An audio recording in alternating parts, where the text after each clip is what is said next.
जय श्री कृष्णा। राधे राधे। ओम नमः शिवाय। आज हम सुनेंगे सावन मास महात्म्य कथा का दूसरा अध्याय। बोलिए शंकर भगवान की जय हो, पार्वती माता की जय हो।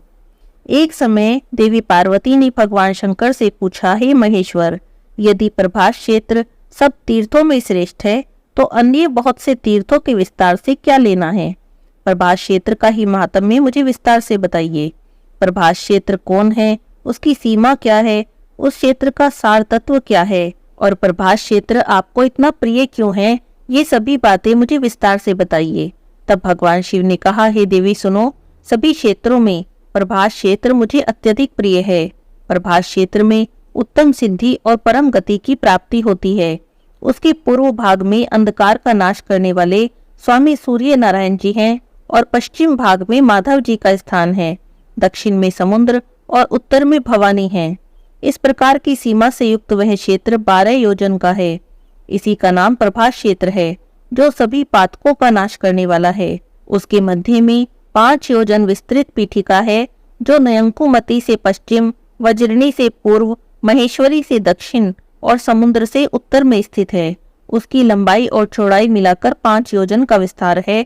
यह पीठ कहा गया है। अब इसके गर्भगृह का वर्णन सुनो। दक्षिण से उत्तर की ओर वह समुद्र से कौरवेश्वरी देवी तक फैला है और पूर्व पश्चिम में गोमुख से लेकर आशवमेधिक तीर्थ तक उसका विस्तार है। यह गर्भगृह मुझे कैलाश से भी अधिक प्रिय है। इस गर्भगृह की सीमा में पृथ्वी पर जितने भी तीर्थ, बावलिया, कूप, तड़ाग, देव मंदिर, सरोवर, सरिताएं, गड्ढे या कुंड हैं, वे सभी परम पवित्र और सब पापों का नाश करने वाले हैं। इनमें जहाँ कहीं भी स्नान करके मनुष्य स्वर्गलोक में प्रतिष्ठित होता है। इस क्षेत्र का प्रथम भाग महेश्वर कहा जाता है, जो परम पवित्र है। दूसरा वैष्णव भाग और तीसरा ब्रह्म भाग है। ब्रह्म भाग में 1 करोड़ तीर्थ हैं। वैष्णव भाग में भी 1 कोटि तीर्थ हैं। इन दोनों के मध्य में रुद्र भाग यानी महेश्वर भाग है। इसमें 1.5 करोड़ तीर्थ हैं। इस प्रकार यह क्षेत्र 3 देवताओं का बताया गया है। यह गोपनीय से भी गोपनीय और मुझे विशेष प्रिय है। सब विभागों को मिलाकर इस क्षेत्र में 3.5 करोड़ तीर्थ हैं। इसकी यात्रा भी 3 प्रकार की है। पहली रौद्री यात्रा, दूसरी वैष्णवी यात्रा और तीसरी ब्राह्मी यात्रा कही गई है, जो सभी पातकों का नाश करने वाली है। ब्राह्म विभाग में इच्छा शक्ति कही गई है, वैष्णव भाग में क्रिया शक्ति और तीसरे रुद्र भाग में ज्ञान शक्ति बताई गई है। पापी, शठ अथवा दूसरे को हानि पहुंचाने वाला मनुष्य ही क्यों ना हो, यदि वह प्रभास क्षेत्र के मध्य भाग में निवास करता है तो सब पापों से मुक्त हो जाता है। हिमवान, गंधमादन, कैलाश, निषद, परम प्रकाशमय मेरुगिरी, मनोहर त्रिकूट, महागिरी, मानसोत्तर, रमणीय देवोद्यान, नंदनवन और स्वर्गलोक के रमणीय तीर्थ और मंदिर, इन सब को छोड़कर प्रभास में मेरा मन लगता है। हे देवी, जो एकाग्रचित होकर प्रभास क्षेत्र में संयम पूर्वक निवास करता है, वह तीनों समय भोजन करके भी वायु पीकर रहने वाले तपस्वी के समान पुण्य फल का भागी होता है। जो विघ्नों से आक्रांत होकर भी प्रभास तीर्थ का सेवन नहीं छोड़ता, वह जरा और मृत्यु को त्याग देता है और जन्म के चक्र से मुक्त हो जाता है। जो मनुष्य प्रभास क्षेत्र में निश्चय पूर्वक निवास करते हैं, उन्हें तो एक ही जन्म में मोक्ष की प्राप्ति हो जाती है। जो उत्तम व्रत का पालन करने वाले ब्राह्मण प्रभास क्षेत्र में स्थित हैं, जो मृत्युंजय मंत्र के साथ शत्र रुद्रीय का जप करते हैं, उन्हें 6 महीने के भीतर ज्ञान प्राप्त हो जाता है। नाम का पर्याय बताने वाले विद्वान पुरुष शिव कहते हैं वेद को। शत्र रुद्र मंत्र शिव स्वरूप वेद का आत्मा है। जो प्रभास क्षेत्र में आकर मंत्र आदि से मेरा पूजन करते हैं, वे निसंदेह मुक्त हो जाते हैं। जो भी मनुष्य वहाँ समंत्र या अमंत्र भाव से रहते हैं, अर्थात मंत्र जपे या ना जपे केवल वहाँ निवास करते हैं, वे भी जिस गति को पाते हैं वह बड़े बड़े दानों और यज्ञों से भी नहीं मिलती। इस क्षेत्र में स्वयंभू लिंग के रूप में साक्षात हम महेश्वर ही निवास करते हैं। प्रभास क्षेत्र में भगवान सोमनाथ के दक्षिण में करोड़ों रुद्र स्थित हैं। ब्रह्मांड में जितने तीर्थ हैं, वे सभी वैशाख की चतुर्दशी को सोमनाथ के समीप जाते हैं। प्रभास क्षेत्र में निवास करने वाले पुरुषों के लिए जो सदगति बताई गई है, वह ना तो कुरुक्षेत्र में है, ना ही हरिद्वार में और ना ही पुष्कर में। देवादिदेव महादेव जी का वह गुप्त क्षेत्र 7 योजन का है। वहां ब्रह्मा और विष्णु आदि देवता और असंख्य योगी सनातन भगवान मुझ सदाशिव की ही उपासना करते हैं। वे मेरे ही भक्त हैं और मेरी ही उपासना में तत्पर रहते हैं। संयमशील सन्यासी 8 मास तक भ्रमण करते हैं और 4 मास तक एक जगह प्रभास तीर्थ में नियम ग्रहण करके उन्हें निवास करना चाहिए। एक मनुष्य सोमेश्वर शिव का पूजन करता है और दूसरा तप करता है। उन दोनों में वही श्रेष्ठ है जो सोमनाथ की पूजा में संलग्न है। जो योग, सांख्य, पांचरात्र और अन्य शास्त्रों के द्वारा जानने योग्य है, वे ही शिव प्रभास क्षेत्र में स्थित हैं। सोमनाथ लिंग में यह संपूर्ण चराचर जगत स्थित है, इसीलिए उस लिंग में सदा महादेव का यत्न पूर्वक पूजन करना चाहिए। मनुष्य मानव बुद्धि के अनुसार जो भी अशुभ कर्म कर बैठता है, वह श्री सोमनाथ जी के पूजन से विलीन हो जाते हैं। वेद पाठी पुरुष, जिन्हें कालाग्नि रुद्र कहते हैं, वे ही भैरव नाम से प्रभास क्षेत्र में स्थित हैं। मैं ही भैरव रूप धारण करके सब पापों का नाश करता हूँ। इसके सिवा सब देवताओं ने वहां मेरा नाम कालाग्नि रुद्र भी रखा है। वहां एक नाम मेरा अग्निशान भी है। इस प्रकार 3 नाम बताए जाते हैं। प्रत्येक कल्प में जो मेरे नाम होते हैं, उनकी गणना नहीं की जा सकती, क्योंकि कल्प और ब्रह्म असंख्य हैं। इस प्रकार यह सोमेश्वर देव का रहस्य परम गोपनीय है। हे देवी, तुम्हारे प्रति स्नेह होने से और तुम्हारी भक्ति के कारण मैंने ये सब तुमसे कहा है। पुरुष, स्त्री, बालक, वृद्ध, नपुंसक, चांडाल, पुंकस, शूद्र, मलेच्छ, मूर्ख या अन्य जो भी मनुष्य इस पृथ्वी पर निवास करते हैं, वे सब यदि प्रभास तीर्थ में मृत्यु को प्राप्त हो तो मुक्त हो जाते हैं। यहाँ मैंने दक्षिण भाग में विश्वनाथ की और उत्तर में दंडपानी की स्थापना की है। वे दोनों इस क्षेत्र की रक्षा करते हैं। अन्य गणाध्यक्ष भी मेरी आज्ञा के अधीन होकर इस क्षेत्र की रक्षा करते हैं। उनके नाम हैं महारुद्र, चंडीश, घंटाकर्ण, गोमुख, विनायक, महानाद, काकवत्र, शुभेक्षण, एकाक्ष, दुदुम्भी, चंड, तालजंग, भूमिदंड, दंड, शंकुकर्ण, वैधरती, तालदंड, महातेजा, चिपिटाक्ष, हयानन, हस्तिवक्त्र, शववक्त्र, विडाल वदन, सिंहमुख, व्याघ्रमुख और वीरभद्र, ये सभी गणेश जी को आगे रखकर देवादिदेव शिव और इस क्षेत्र की रक्षा करते हैं। प्रभास क्षेत्र में कुल 1 अरब 11 करोड़ 13 लाख गण निवास करते हैं। वे सभी प्रभास क्षेत्र की रक्षा में तत्पर रहते हैं। 28 नाम का गणाध्यक्ष 100 करोड़ गणों के साथ पूर्व द्वार में रहकर इस क्षेत्र की रक्षा करते हैं। घंटाकर्ण नाम के गण अन्य 18 करोड़ गणों के साथ दक्षिण द्वार पर रहते हैं। विश्वर नाम के गण पश्चिम द्वार के रक्षक हैं और दंडपानी देवादिदेव सोमेश्वर के उत्तर द्वार पर रहते हैं। ईशान कोण में भीष्णस्य, अग्नि कोण में छागवक्त्र, नैऋत्य कोण में चंड और वायव्य कोण में भैरवानंद रक्षा करते हैं। नंदी, महाकाल, दंडपानी और विनायक ये मध्य भाग में 100 कोटि गणों के साथ सोमनाथ जी के अंगरक्षक हैं। इस प्रकार असंख्य गणाध्यक्ष उस क्षेत्र की रक्षा करते हैं। कलयुग के पातकों से जिनका चित्त दूषित है, उनके लिए मेरा वह क्षेत्र अगम्य है।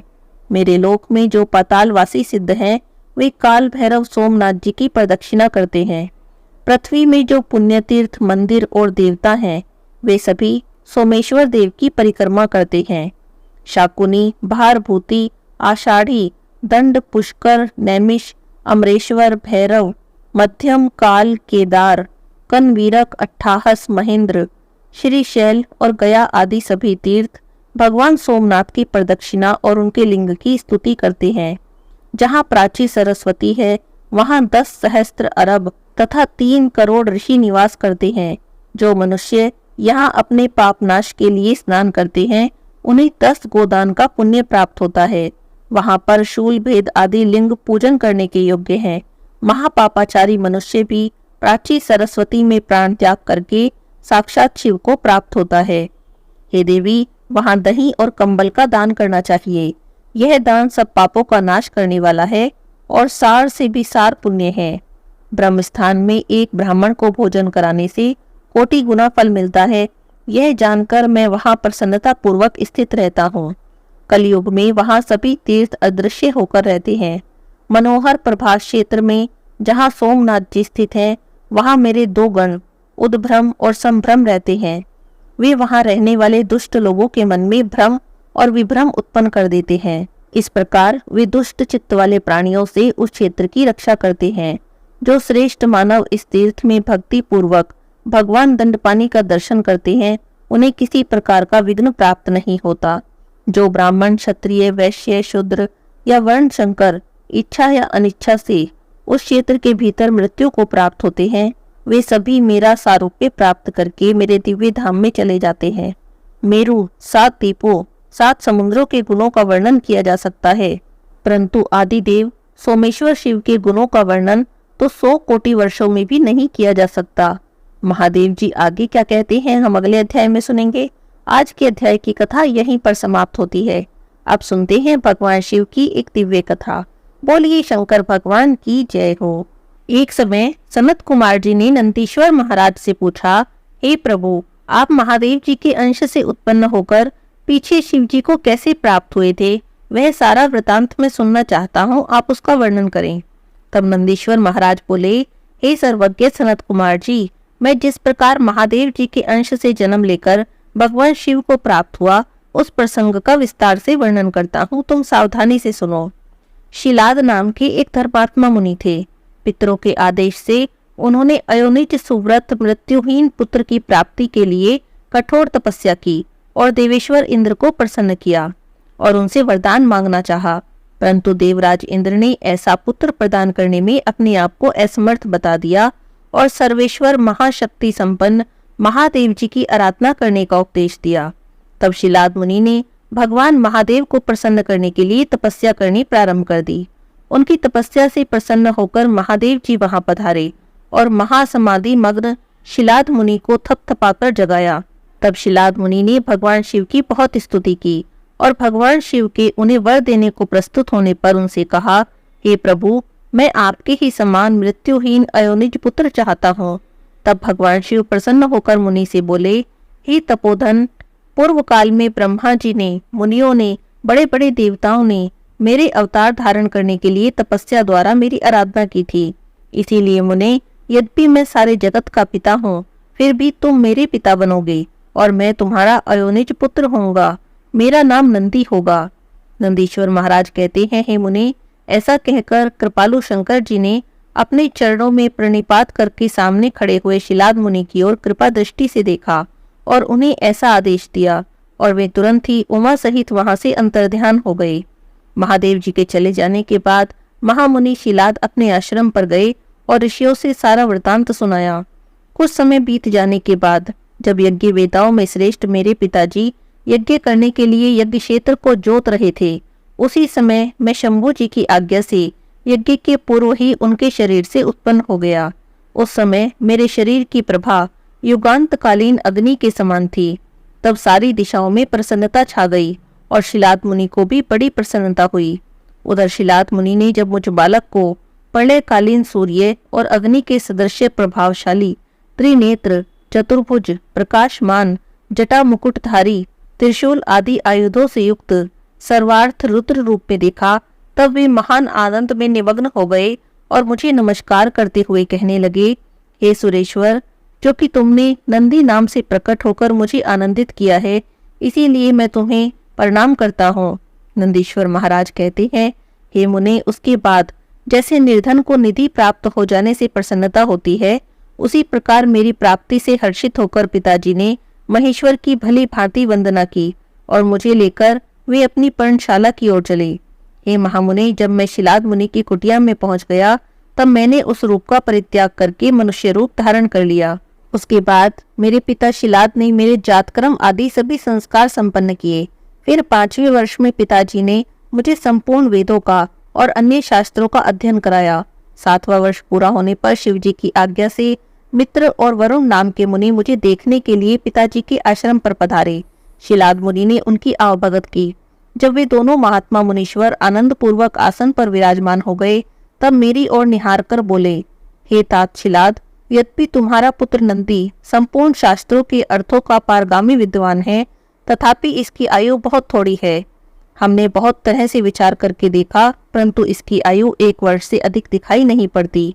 उनके ऐसा कहने पर शिलाद मुनि मुझे छाती से लिपटाकर दुखांत होकर फूट फूट कर रोने लगे। तब पिता और पितामह को मृतक की भांति भूमि पर पड़ा हुआ देखकर मैंने शिवजी के चरण कमलों का स्मरण करते हुए प्रसन्नता से पूछा, हे पिताजी, आपको ऐसा कौन सा दुख आ पड़ा है जिसके कारण आपका शरीर कांप रहा है और आप रो रहे हैं? आपको यह दुख कहाँ से प्राप्त हुआ? मैं इसे जानना चाहता हूँ। तब पिताजी ने कहा, बेटा, तुम्हारी अल्पायु के दुख से मैं बहुत दुखी हो रहा हूँ। अब तुम ही बताओ, मेरे इस कष्ट को कौन दूर कर सकता है? मैं उसी की शरण ग्रहण करूंगा। तब मैंने कहा, पिताजी, मैं आपके सामने शपथ लेता हूँ और यह बिल्कुल सत्य बात कहता हूँ, चाहे देवता, दानव, यम, काल या अन्य प्राणी ये सब मिलकर भी मुझे मारना चाहें तो भी बाल्यकाल में मेरी मृत्यु नहीं होगी, अतः आप दुखी मत हो। तब पिताजी ने पूछा, मेरे प्यारे लाल, तुमने ऐसा कौन सा तप किया है अथवा तुम्हें ऐसा कौन सा ज्ञान, योग या ऐश्वर्य प्राप्त है जिसके बल पर तुम इस दारुण दुख को नष्ट कर दोगे? तब मैंने कहा, पिताजी, ना तो मैं तप से मृत्यु को हटाऊंगा और ना ही विद्या से। मैं महादेव जी के भजन से मृत्यु को जीत लूंगा, इसके अतिरिक्त कोई उपाय नहीं। नंदीश्वर कहते हैं, हे मुनि, ऐसा कहकर मैंने सिर झुकाकर पिताजी के चरणों में प्रणाम किया और उनकी प्रदक्षिणा करके मैं वन की ओर चला। वन में जाकर मैंने एकांत स्थान में अपना आसन लगाया और वहीं पर बैठकर महादेव पार्वती का भजन करने लगा, उनकी आराधना करने लगा। मेरी आराधना से महादेव जी प्रसन्न हुए और उमा देवी सहित वहां पर पधारकर प्रेम से बोले, हे शिलाद नंदन, तुमने बड़ा उत्तम तप किया है। तुम्हारी इस तपस्या से संतुष्ट होकर मैं तुम्हें वर देने आया हूँ। तुम्हारे मन में जो भी अभिष्ट हो वह वरदान मांग लो। महादेव जी के ऐसा कहने पर मैं सिर के बल उनके चरणों में लेट गया। फिर बुढ़ापा और शोक का नाश करने वाले परमेश्वर की स्तुति करने लगा। तब महादेव जी ने मुझे अपने दोनों हाथों से पकड़कर उठाया और मेरे शरीर पर हाथ फेरने लगे। फिर वे जगदीश्वर हिमाचल कुमारी पार्वती जी की ओर देखकर मुझ पर कृपा दृष्टि से देखने लगे और कहने लगे, हे वत्स नंदी, उन दोनों विप्रों को मैंने ही भेजा था। ए महाप्राज्ञ, तुम्हें मृत्यु का भय कहाँ? तुम तो मेरे ही समान हो, इसमें जरा भी संशय नहीं। तुम अजर, अमर और अक्षय होकर सदा गणनायक बने रहोगे और पिता और मेरे प्रियजन होगे। तुम में मेरे समान ही बल होगा। तुम नित्य मेरे पार्श्व भाग में स्थित रहोगे। तुम पर निरंतर मेरा प्रेम बना रहेगा। मेरी कृपा से जन्म, जरा और मृत्यु तुम पर अपना प्रभाव नहीं डाल सकेंगे। नंदीश्वर जी महाराज कहते हैं, हे मुनि, नंदीश्वर जी महाराज कहते हैं, हे मुनि, ऐसा कहकर कृपा सागर शंभु ने कमलों की बनी हुई अपनी शिरोमाला को उतारकर मेरे गले में डाल दिया। हे विप्रवर, उस शुभ माला के गले में पड़ते ही मैं 3 नेत्र और 10 भुजाओं से संपन्न हो गया और द्वितीय शंकर सा प्रतीत होने लगा। उसके बाद परमेश्वर शिव ने मेरा हाथ पकड़कर पूछा, बताओ, मैं तुम्हें कौन सा वरदान दे दूं? फिर उन्होंने पार्वती देवी की ओर देखते हुए कहा कि मैं नंदी का अभिषेक करके इसे गणाध्यक्ष बनाना चाहता हूँ। इस विषय में तुम्हारी क्या राय है? तब उमा देवी ने कहा, हे देवेश, आप नंदी को गणाध्यक्ष पद प्रदान कर सकते हैं, क्योंकि हे परमेश्वर, यह शिलाद नंदन मेरे लिए पुत्र समान है। इसीलिए नाथ, ये मुझे बहुत ही प्यारा है। उसके बाद भक्त वत्सल भगवान शंकर ने अपने अतुल बलशाली गणों को बुलाकर कहा, गण नायकों, तुम सब लोग मेरी एक आज्ञा का पालन करो। यह मेरा प्रिय पुत्र नंदीश्वर सभी गणनायक का अध्यक्ष और गणों का नेता है। इसीलिए तुम सब लोग मिलकर इसका मेरे गण के अधिपति पद पर प्रेम पूर्वक अभिषेक करो। आज से नंदीश्वर तुम लोगों का स्वामी होगा।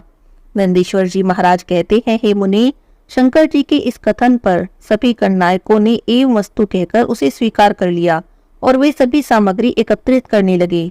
फिर सभी देवताओं और मुनियों ने मिलकर मेरा अभिषेक किया। उसके बाद मरुतों की मनोहारिणी दिव्य कन्या सुयशा से मेरा विवाह करा दिया। उस समय मुझे बहुत सी दिव्य वस्तुएं मिली। हे मामुनि, इस प्रकार विवाह करके मैंने पत्नी सहित भगवान शिव, देवी पार्वती, ब्रह्मा जी और श्रीहरि के चरणों में प्रणाम किया। तब भगवान शिव ने मुझसे कहा, हे सतपुत्र, यह तुम्हारी प्रिया सुयशा और तुम मेरी बात सुनो। तुम दोनों मुझे अत्यंत प्रिय हो, अतः मैं स्नेह पूर्वक तुम्हें मनोवांछित वरदान प्राप्त करूंगा। गणेश्वर नंदीश, देवी पार्वती सहित मैं तुम पर सदा संतुष्ट हूँ। इसीलिए वत्स, तुम मेरा उत्तम वचन श्रवण करो। तुम मेरे एक अटूट प्रेमी, विशिष्ट, परम ऐश्वर्य संपन्न, महायोगी, महान धनुर्धारी, अजय, सबको जीतने वाले, महाबली और सदा पूज्य होगे। जहाँ मैं रहूंगा वहीं तुम भी रहोगे और जहाँ तुम रहोगे वहाँ मेरी उपस्थिति रहेगी। यही दशा तुम्हारे पिता और पितामह की भी होगी। हे पुत्र, तुम्हारे ये महाबली पिता परम ऐश्वर्यशाली मेरे भक्त और गणाध्यक्ष होंगे। नंदीश्वर महाराज कहते हैं, हे मुने, उसके बाद उमा देवी वर देने के लिए उत्सुक होकर मुझ नंदी से बोली, हे बेटा, तुम मुझसे भी वरदान मांग लो, मैं तुम्हारी सारी अभिष्ट कामनाओं को पूर्ण करूंगी। तब देवी के वचन सुनकर मैंने हाथ जोड़कर कहा, हे देवी, आपके चरणों में सदा मेरी उत्तम भक्ति बनी रहे। ऐसी याचना सुनकर महादेवी ने कहा, एव मस्तु, ऐसा ही होगा। फिर देवी उमा ने मेरी पत्नी से कहा कि तुम भी अपना अभिष्ट वर ग्रहण करो, तुम्हारे 3 नेत्र होंगे, तुम जन्म बंधन से छूट जाओगी, पुत्र पोत्रों से संपन्न रहोगी और तुम्हारी मुझ में और अपने स्वामी में अटल भक्ति होगी। नंदीश्वर महाराज कहते हैं, हे मुनि, उसके बाद शिवजी की आज्ञा से परम प्रसन्न हुए ब्रह्मा जी ने, विष्णु जी ने और सभी देवताओं ने हम दोनों को वरदान दिया। उसके बाद परमेश्वर शिव कुटुंब सहित मुझे अपनाकर उमा सहित वृक्ष पर आरूढ़ हो संबंधियों और बांधवों के साथ अपने निवास स्थान को चले गए। तब वहां उपस्थित विष्णु देव और सभी देवता भी मेरी प्रशंसा और शिव शिवा की स्तुति करते हुए अपने अपने धाम को चले गए।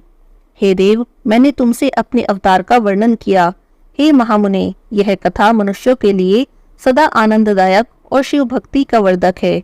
जो भी श्रद्धालु भक्त भक्ति भाव चित्त से मुझ नंदी के जन्म की इस कथा को सुनते हैं, दूसरों को सुनाते हैं, पढ़ते हैं अथवा दूसरों को पढ़कर सुनाते हैं, वे इस संसार में सभी सुखों को भोगते हैं और अंत में परम गति को प्राप्त होते हैं।